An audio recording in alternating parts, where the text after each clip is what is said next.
Buenas noches. Estamos aquí en Factor Energético Semanal, un espacio de análisis de los hechos y noticias del sector energía, la economía y la sustentabilidad. Está con nosotros Pablo López Arabia, profesor e investigador del Campus Santa Fe Tecnológico de Monterrey. Estamos en la segunda emisión y me gustaría que me comentaras qué pasó en los mercados financieros, mi estimado Pablo.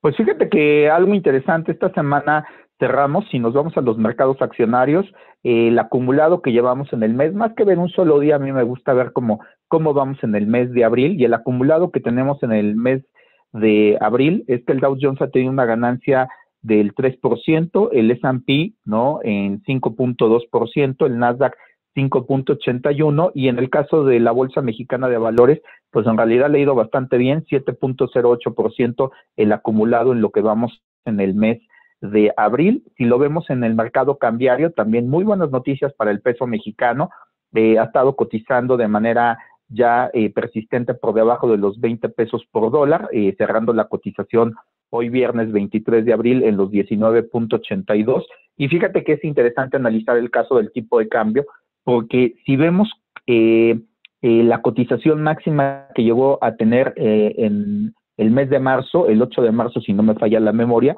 sí, llegó el peso mexicano a estar alrededor de 21 pesos con 50 centavos, y en este sentido, pues si vemos cuánto fue la apreciación que ha tenido de este pico del 8 de marzo a la fecha, es del 7.7% la apreciación, y aquí es donde mucha gente me ha dicho, oye Pablo, pues el mercado ve muy positivo a México. Yo diría que hay que tener cuidado. Lo ve positivo en el sentido que sí va a crecer más, sobre todo arrastrado por el sector de Estados Unidos, que recuerda que traen un paquete de estímulo fiscal y monetario muy amplio, pero creo que también se debe a la debilidad del dólar. Si vemos cuánto ha sido el comportamiento del dólar del 30 de marzo a la fecha, se ha depreciado 2.61%. Entonces, gran parte de la ganancia del peso mexicano se explica en su mayor medida por el comportamiento de el debilitamiento del dólar. Ahora, si nos vamos al mercado de bonos, Pedro, pues algo interesante, en el mercado de bonos, el bono a 10 años de Estados Unidos, que te acuerdas que de inicio del año, desde diciembre a la fecha, se había empinado, es decir, se había incrementado alrededor de 70 puntos base para andar cerrando como en 1.70, 1.69. Ahorita ya lo tenemos en 1.55, es decir, ha tenido una corrección, y fundamental se debe porque el mercado ya ha descontado la inflación. Esas preocupaciones de inflación ya se tienen claramente definidas, y creo que ya el mercado está entendiendo qué es lo que quiere la Fed y el señor Powell, y en el caso del bono mexicano a 10 años está en 6.71 en un movimiento lateral. Si vemos la gráfica de los últimos días, pues se ha mantenido en realidad en ese rango, entre 6.70, 6.60, creo que es una banda razonable. Ahora, ¿qué le ha pasado al petróleo, a la mezcla mexicana? Pues ha cerrado en $59 y también se ha mantenido muy estable en los últimos días, y creo que pues empieza a tomar como una convergencia. Ya me parece que esta convergencia es que va a estar cotizando alrededor de los $60, y seguramente cuando la OPEP pues Plus, si no hay un acuerdo claro, pues seguramente lo que vamos a tener es que poco a poco se vaya incorporando pues esta información al mercado, y es donde yo veía que la mezcla de petróleo podría andar llegando a los $55 en promedio, o 50. Yo creo que aquí es donde tenemos que ser cautelosos. Y por la otra parte, el precio del gas natural también llama la atención, Pedro. Ahorita tenemos en $2.73 el millón de BTU, cuando te recordarás que en plena crisis que pasó en Texas con el abastecimiento de gas natural, tuvimos que se fue hasta en el mercado de futuro, no en el mercado spot, se fue a $3.21 el millón de BTU. Así que pues me parece que interesante, y simplemente me gustaría cerrar con dos indicadores de mercado. Tenemos en el caso del indicador de riesgo crédito de México, estaba en 116 puntos base el 31 de marzo, y ahorita ya lo tenemos en 92 puntos base. Quiere decir que está bajando el riesgo país, pero otra vez es más asociado a que sí la economía va a crecer, que se está recuperando poco a poco, que ya tenemos más semáforos verdes, y que pues esto hace que la economía se vaya a abrir. Y posiblemente un indicador interesante, Pedro, sería el tener en cuenta la parte del Bitcoin, que es un activo altamente especulativo, ya sabes que hay una fascinación por el Bitcoin, llegó a cotizar hasta los $63,000 el 13 de abril y ahorita ya lo tenemos en $51,000 el Bitcoin. ¿Qué significa? Que es una montaña rusa. Solamente aquellos que les gustan las emociones fuertes, pues deberían de entrarle a un mercado tan especulativo como el de las criptodivisas, Pedro. Claro que sí. Bueno, pues ahora sí que los mercados ahí absorbiendo los impactos y las señales que van dando los mercados. Y bueno, mi estimado Pablo, te quiero comentar que se está uniendo a la plática Ramsés Pech, especialista en economía y del sector energético. ¿Cómo estás, mi estimado Ramsés? Buenas noches, Pedro. Buenas noches, Pablo. Un gusto, un saludo, Ramsés. Pues bienvenido, mi estimado Ramsés, a la segunda emisión de Factor Energético Semanal. Tenemos ahí varios temas que tratar. Y bueno, pues un segundo tema que me gustaría que pudiéramos conversar es ahora sí que la salida del complejo petroquímico Morelos por el accidente en Pajaritos. Ya ven que el martes hubo problemas por ahí y bueno, ¿qué me podrían comentar al respecto, mi estimado Pablo? Y después Ramsés, por favor.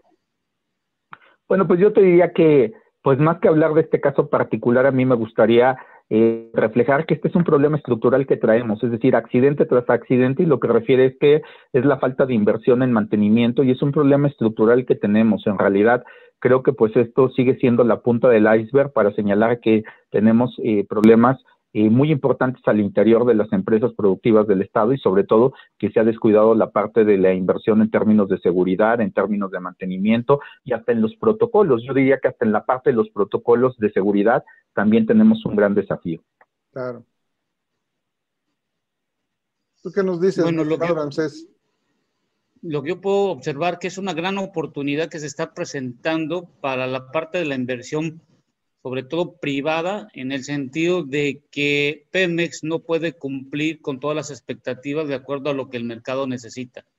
Si podemos revisar el plan de negocios de Pemex del 2021 al 2026, no tiene el suficiente dinero para darle el mantenimiento a las plantas, lo hemos visto en el presupuesto que se está plasmando, y sobre todo en la parte de refinación, hoy en día se le está dando menos de 20,000 millones de pesos, y lo que se necesita para incrementarlo más del 80% es entre 50 a 60,000 millones de pesos en forma anualizada a partir del 2022. Esa es la gran pregunta y esa es la oportunidad que tienen los privados. Pues sí, sin duda que en el día a día los accidentes, las situaciones que van sucediendo van revelando todo el tema de Pemex, toda la falta de inversión, todo eso que se fue acumulando a lo largo de los años. Y finalmente, pues son temas que seguirán apareciendo, ya sea en refinería, ya sea en otras instalaciones. Finalmente falta mucha inversión en toda la cadena de petróleos mexicanos. Pues bien, estimados, yo creo que en esta semana pasó un tema muy interesante, la cumbre de los líderes sobre el clima, esta cumbre organizada por Estados Unidos, donde que de alguna manera, pues Estados Unidos retoma ese liderazgo que había perdido con Trump al haberse salido de todos esos pactos del cambio climático y todos esos temas que tienen que ver con las energías renovables. Entonces, digamos, una cumbre de alguna manera donde se hicieron compromisos, hay buenas intenciones, pero finalmente se dejó ver esa simetría de las economías, los países ricos, los países pobres. Cada uno tiene sus problemas, tiene sus potenciales y finalmente evidenció que a unos tienen esa posibilidad de hacer inversiones, otros de alguna manera las apuestas son diferentes. Entonces, ¿qué nos puedes compartir, mi estimado Ramsés, al respecto? Bueno, lo que surgió el día de hoy que terminó lo de la cumbre es que surgió lo que se va a llamar la nueva diplomacia ambientalista o la diplomacia climática que le están llamando hoy en día. Y lo otro es que se posiciona en el liderazgo Estados Unidos en cuanto al tipo de inversión y los nuevos socios estratégicos que va a tener a partir de esta nueva iniciativa que está teniendo Estados Unidos. No solo es cómo, con quién y en dónde, sino es un nuevo modelo de negocios que va a haber en el mundo y se va a llamar reducción no estoy hablando de los contaminantes ni de dióxido de carbono, sino es la captura de todo lo que puede emanar de calor, contaminantes y moléculas de dióxido de carbono. Es decir, el nuevo negocio se va a llamar captura. En cada proceso que tú vayas a tener, planta, proyecto o cualquier cosa que tenga alguna combustión o algo que se tenga que emane calor, el nuevo negocio va a ser cómo recupero, cómo capto y cómo puedo utilizarlo para ser transformado en otros subproductos que se van a tener en el mundo. Entonces, el nuevo modelo de negocio ya lo vimos con China, lo estamos viendo en Rusia y estamos viendo en Estados Unidos que se aventajó a estos dos países. Entonces, hay que ver México con lo que anunciamos. Creo que estamos en polos opuestos porque no estamos entendiendo el nuevo negocio que viene hoy en el mundo. Claro. Así es, mi Sí, estimado y en ese Pablo. tenor yo sumaría lo que dice Ramsés en el sentido de que este nuevo modelo de negocios, adicionalmente tenemos que recordar de que Estados Unidos y los mayores emisores como China, pues se habían replegado de los compromisos sobre cambio climático, y creo que pues el que ahora Estados Unidos con el señor Biden tome pues la delantera y tome la iniciativa, pues tiene que ver con una cuestión más geoestratégica. Recordar que China trae un gran proyecto de impulso a los autos eléctricos, tener empresas de batería, tener el litio. Entonces yo creo que en esta narrativa, pues Estados Unidos no se quiere quedar atrás, y obviamente hay un nicho de mercado, como bien decía Ramsés, de esta captura de contaminantes y de transformación de lo que le llaman la neutralidad del carbono, y que pues la meta es que la Unión Europea llegue a esa neutralidad del carbono, es decir, que todo lo que emitas, pues al menos tú lo puedas reabsorber, y que la meta es que en la Unión Europea se llegue al 2050, Estados Unidos hace una meta igual de significativa. En realidad estas metas a mí no me sorprenden porque siempre las han incumplido, es decir, los acuerdos anteriores pues nunca se han llegado, pero me parece que el simbolismo es que en realidad yo comparto que ahora sí se están empujando un nuevo modelo de negocios, y creo que lo interesante es que ahora se abren dos frentes de batalla, la parte tecnológica entre China y Estados Unidos, y ahora también la parte por las energías renovables y todo esto que le llamamos la economía baja en carbono, y creo que ahí es donde se hable un panorama interesante. Y sobre todo remataría que Biden fue capaz de sentar en la mesa a dos líderes muy importantes, que fue Xi Jinping y el presidente Putin de Rusia. Yo creo que ese es el gran avance de la reunión. Pues sí, sin duda fue una cumbre donde se juntaron más de 50 mandatarios a nivel internacional, algo inédito. Finalmente fue virtual, pero bueno, fue una situación que realmente mostró ese liderazgo de Estados Unidos. Finalmente, como dicen, marcan dos fechas interesantes casi todos los países: 2030, 2050, 2050, cero carbono. Aquí el financiamiento va a ser la variable clave. Sin duda que va a ser con dinero, se puede hacer todo; sin dinero no se puede hacer nada. Hay muchos anuncios, muchas buenas intenciones, habría que ver hasta dónde van a poder unos y dónde no van a poder otros.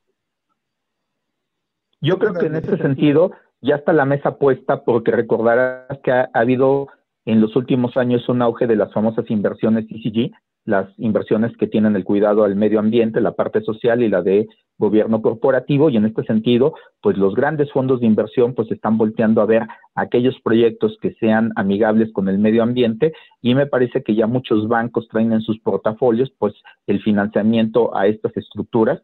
Y segundo, que también en el caso de la Unión Europea se está discutiendo en el Consejo Europeo la posibilidad de que, no solamente la posibilidad, sino el requerimiento obligatorio de que ahora cualquier inversión que requiera financiamiento tenga que tener un proyecto de impacto ambiental, es decir, que se sepa a lo que se está fondeando cuál es el impacto que pudiera tener. Entonces yo creo que en ese sentido, pues mira, el mercado creo que está cambiando, y hay muchos fondos que están volteando a ver las famosas inversiones verdes, o lo que llamamos las inversiones ESG en general. Así es. ¿Cómo lo ves, mi estimado Ramsés? Bueno, como comenta Pablo, lo que hay que entender ahora es lo siguiente. Los proyectos en la parte energética, y eso hay que dejarlo muy claro porque en México existe mucha confusión. Los proyectos tardan de 4 a 6 años para poder operar. Eso es lo primero que hay que dejar bien claro para el público. Los proyectos de energía no es que alguien en 30 segundos tuvo una idea y al día siguiente ya empieza a operar. Eso es de 4 a 6 años y son diferentes inversiones. La nueva modalidad que está presentando Estados Unidos es que ahora también va a retornar lo que llamamos lo del Exim Bank, que se utilizó mucho en México entre el 2007 y 2010. Entonces, el Exim Bank anteriormente apoyaba mucho en la parte de la industria de hidrocarburos. Hoy va a apoyar no solo a la industria de hidrocarburos, sino va a apoyar a todo aquello que esté en la industria de hidrocarburos, pero asimismo pueda capturar e invertir para tener la captura. ¿Qué significa esto? Que si un proyecto te costaba hoy, supongamos, $100 millones, hoy tienes que invertirle cuando menos unos 20 o 40 millones de dólares más. Para que tu planta sea de cero emisión. Y cero emisión, hay que dejarle claro al público que no significa que ya no van a utilizar procesos, por ejemplo, en la petroquímica que hagan una combustión, o en la refinería que existe ciertos cambios térmicos cuando tú haces una reacción con los catalizadores o cuando tienes que calentar para hacer la destilación, sino que hay que entender que todo esto, como en las refinerías, emanan calor y ese calor hay que capturarlo. Y hay los que llamamos Heat Recovery System, que son los recuperadores de calor de sistemas. Entonces, la otra cosa hay que dejarle claro al público, a ver, los carros eléctricos, el cambio generacional en el mundo a carros 100% eléctricos va a ser después del año 2080. Eso vamos a dejarlo bien claro. ¿Por qué? Porque todavía la gente confunde que los carros eléctricos híbridos son 100% que no contaminan. Y sabemos que utilizan todavía combustibles como la gasolina. Lo único que disminuyen es el volumen comparado con una combustión normal. Claro. Y hoy en día los carros eléctricos siguen contaminando, aunque no tengan escape, pero el problema viene desde la generación de la electricidad. He ahí la gran diferencia que hay que detonar hoy en día. Pues sí, sin duda que vienen muchas nuevas tendencias con todas estas apuestas a bajar las emisiones de carbono de todos los países. Habrá muchos nuevos desarrollos, muchos nuevos de negocios. Hoy todas las empresas quieren ser verdes, hoy todos quieren apostar de alguna manera a ofrecer una nueva tecnología. Ahora aquí las oportunidades, en este caso para México, ¿en dónde vendrían, mi estimado Ramsés? Bueno, las oportunidades para México, primero, dejar de perder el tiempo en cambiar las leyes. Eso es lo primero que hay que dejar de perder el tiempo. Segundo, la oportunidad viene en que nos tenemos que poner de acuerdo entre un balance entre lo privado y lo público de la inversión. Ya lo dijo Biden en su discurso, que el financiamiento público no puede cubrir toda la demanda del mercado. Tercero, hay que hacer y entender, y eso no lo hemos entendido en México, que los planes sexenales ya no sirven, hay que hacer planes de largo plazo. Ya cada administración que llegue, que deje de estar pensando que es la panacea de lo que está idealizando. No, tiene que ser al futuro. Cuarto, y por último, tenemos que entender en México que estamos entendiendo mal el concepto de la energía. ¿Por qué? Y lo vamos a decir en forma rápida. La energía empieza de lo que tomamos de la parte que se llama energía primaria, que es de las materias primas que provienen de la naturaleza, llámese minerales, llámese crudo, gas, la parte solar, la radiación, el viento o los cauces de los ríos. Esa es la energía primaria. Y seguidamente dependemos mucho de la invención de la tecnología que utilizamos para transformar esta materia prima en portadores de energía, que es lo que se llama energía secundaria. Y por favor, dejemos de estar utilizando que la electricidad es energía. No, la electricidad no es energía. La electricidad es un portador de la energía, al igual que los combustibles. ¿Dónde radica el problema, Pedro Pablo? Radica en que en México estamos nosotros desaprovechando de toda la que tomamos de la naturaleza, el 65% se está desechando y el 35% solo lo estamos utilizando. He ahí la diferencia que en Estados Unidos y varias partes de desarrollo, por eso están diciendo las cero emisiones, porque lo que van a hacer es aumentar la utilización de lo que tomas de la naturaleza y sobre todo ahora van a incursionar lo que llaman la economía circular. Y eso en México no lo estamos entendiendo. Y vamos a llegar tarde, cuando menos, otra vez 10 años a lo que en el 2030 muchos ya van a estar adelantados. Así es. Sí, sobre todo yo comparto la idea de Ramsés. Recientemente hubo un foro en América Latina sobre energía redistributiva y bueno, y hablaban los chilenos, los colombianos. Bueno, Lo que quiero decir es que cuando nos dices qué oportunidades hay, pues muchas. El problema es que se aprovechen y se tenga la visión, porque otros mercados siguen creciendo, siguen avanzando y tienen un desafío tecnológico, un desafío regulatorio, pero entienden que ese es el camino, que es un sector que tiene que crecer, que debe haber una cogeneración entre pública y privada, y en ese sentido creo que pues yo compartiría la visión de Ramsés. Pues prácticamente lo que necesitamos es tener un piso que nos permita no distraernos y empezar a ver hacia futuro, ¿no? De dónde tenemos áreas de oportunidades de inversión. Segundo, yo te diría que esa euforia por lo verde, por esta economía circular que también comentaba Ramsés, pues hay que tener cuidado, porque cuando uno va a las métricas, pues no todo lo que es verde y no todo lo que es circular. Y ese es el gran problema que tienen las inversiones ESG, que cuando uno, los inversionistas, bien lo decía Ramsés, pues un proyecto puede durar muchos años, sino que hay una ventaja en el sector financiero. En el sector financiero no le importa si un proyecto dura faraónicamente 100 años, 200. Ellos no se van a esperar a eso. Ellos lo que esperan son las expectativas. Y si ven que un proyecto tiene expectativas, lo compran. Pero el vehículo de salida es mientras del otro lado alguien se queda con la papa caliente, que es el proyecto, los fierros, el mercado tiene vehículos para salirse. Si de pronto ese proyecto ya no interesa, tú tienes un vehículo muy fácil para poderte salir. Y esa es la parte que debemos de entender de la parte de los mercados, que no necesariamente es lo mismo que la parte de la economía real. Dinero va a haber, y a muchos no les interesa si el proyecto dura 5, 10, 20, 30 años. Lo que quieren es obtener ganancias. Ahora, lo que sí se está viendo en el mercado de las inversiones ESG es que cuando se empiezan a ver las métricas, hay una desfase completo entre las métricas para medir, por ejemplo, la parte de aquellos países que tienen mayor cuidado en cuanto a la parte de los bosques, aquellos países que tienen mayor cuidado por los océanos. No hay métricas estandarizadas, es decir, no están armonizadas. Y entonces el problema es que tú puedes comprar algo que es verde, pero pues, es decir, es como si te dijeran, el vehículo pasa la norma oficial mexicana anticontaminante, y pues puede ser que ese vehículo no pase la norma en California, pues simplemente porque son otros parámetros, y para México ese vehículo que contamina mucho es verde, pero en Estados Unidos no pasaría la norma, o en el sistema europeo. Entonces lo que quiero decir es que sí hay un desafío de la parte de armonizar las métricas, y que ese es otro elemento importante para estas inversiones ESG, y que obviamente una de las industrias que está siendo golpeada en este sentido, pues mucha gente me ha dicho, ya hay fondos de inversión que ya no están invirtiendo en aquellas industrias que utilicen combustibles fósiles.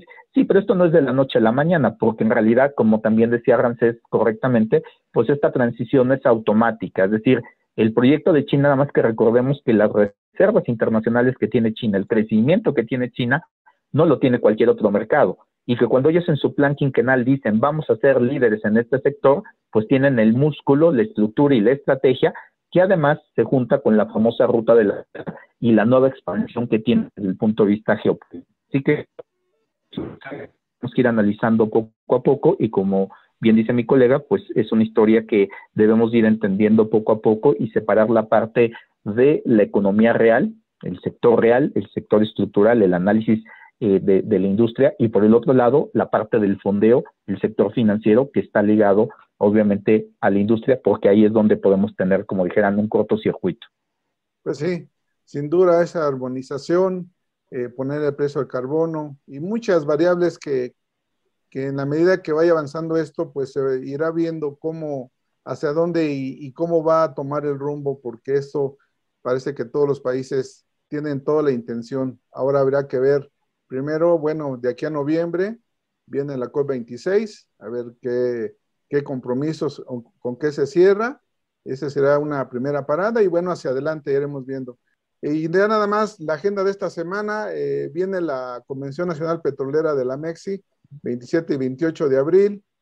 En esta semana se va a dar a conocer, la próxima semana se va a dar a conocer el indicador de la actividad económica, la balanza comercial, las finanzas públicas a marzo. Y bueno, pues espero que la próxima semana nos podamos ver para seguir comentando los temas de la energía, la economía y la sustentabilidad. Muchas gracias, Ramsés. Gracias, que tenga buen día. Muchas gracias, Igual, Pablo. un gusto para todos. Muchas gracias a todos, un gusto. Gracias. Pues les agradezco mucho. Buenas noches, ya saben, aquí en Factor Energético Semanal, el espacio que analiza los hechos, las noticias del sector. Muchas gracias.